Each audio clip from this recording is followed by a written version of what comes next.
आप सभी वैष्णवजन को श्री हरिवंशी श्री सद्गुरुदेव भगवान की जय हो। आज हम महाराज श्री की कृपा से उनके श्री चरणों के बल से केवट के भाग्य इस अद्भुत प्रसंग पर कथन और श्रवण करके मनन और चिंतन करके अपने हृदय में अपने आचरण में उतारने का इस प्रसंग को गुरु कृपा से प्रयास करेंगे। केवट के भाग्य। श्री राम के बार बार मना करने पर भी अयोध्यावासी वापस नहीं लौट रहे थे।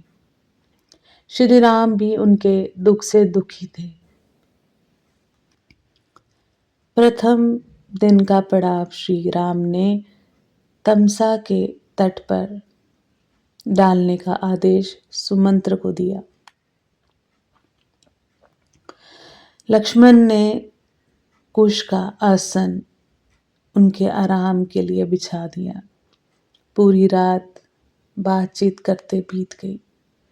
कुछ रात अभी शेष थी, तभी श्री राम ने सुमंत्र को रथ से चलने के लिए कहा और सीता तथा लक्ष्मण के साथ उसमें बैठकर अयोध्या वासियों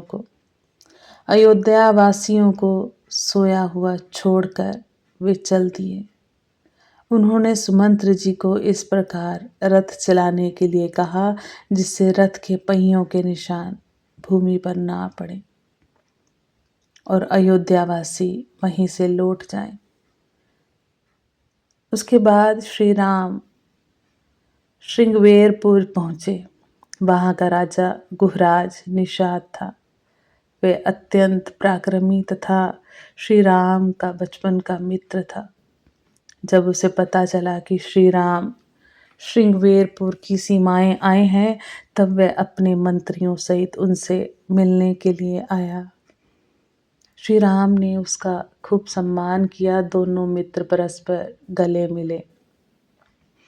श्री राम के वनवास का समाचार सुनकर गुह बहुत दुखी हुआ।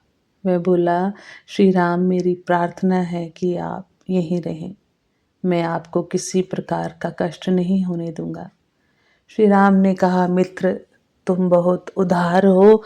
मैं तुम्हारे आमंत्रण के प्रति कृतज्ञ हूँ, परंतु मैं तुम्हारे महल में नहीं रह सकता। मुझे पिताजी के आदेश से 14 वर्ष का समय वन में ही बिताना है। फल मूल ही हमारा आहार होगा, इसलिए मुझे क्षमा करो। मैं पिताजी के आदेश से बंधा हूँ। श्री राम, लक्ष्मण और सीता के सानिध्य में गुहराजन ने भी वह रात वहीं बिताई और कंदमूल अर्पित करके भक्ति भाव से उनका आतिथ्य सत्कार किया। श्री राम और सीता को कुशासन पर सोते हुए देखकर गुहिराज को बहुत दुख हुआ। लक्ष्मण ने अपने उपदेश से उसे धीरज बधाया। प्रातः काल संध्या वंदन से निवृत्त होने के बाद श्री राम ने आगे की यात्रा पैदल करने का निर्णय लिया। उन्होंने हाथ जोड़कर सुमंत्र से कहा, तात, आप हमारे पूज्य और हमारे पिताजी के परम मित्र हैं। अब हम यहाँ से आगे पैदल ही जाएंगे। आप यहाँ से रथ लेकर अयोध्या लौट जाएं। मेरी अनुपस्थिति में मेरे माता पिता अत्यंत दुखी होंगे। आप उन्हें समझाकर धैर्य दीजिएगा और उनके चरणों में मेरा प्रणाम कहिएगा। मेरी आपसे यही प्रार्थना है। सुमंत्र को विदा करके श्री राम गंगा तट पर पहुंचे। उन्होंने केवट से नाव ले आने के लिए कहा। वह भगवान का गुप्त प्रेमी और हठीला भक्त था। उसने कहा, प्रभु, नाव में ले जाने के लिए मेरी एक शर्त है। नाव में बैठने से पूर्व आपको मुझसे अपने चरण धुलवाने पड़ेंगे। सुना है आपके चरण रज में बड़ी विलक्षण शक्ति है। उसका जिसे स्पर्श हो जाए वह स्त्री बन जाती है। यदि आपके चरण रज के स्पर्श से मेरी नौका भी स्त्री बन गई तो मेरे लिए समस्या हो जाएगी। यही मेरी जीविका का साधन है और मैं इसी के द्वारा अपने संपूर्ण परिवार का पालन पोषण करता हूँ। इसलिए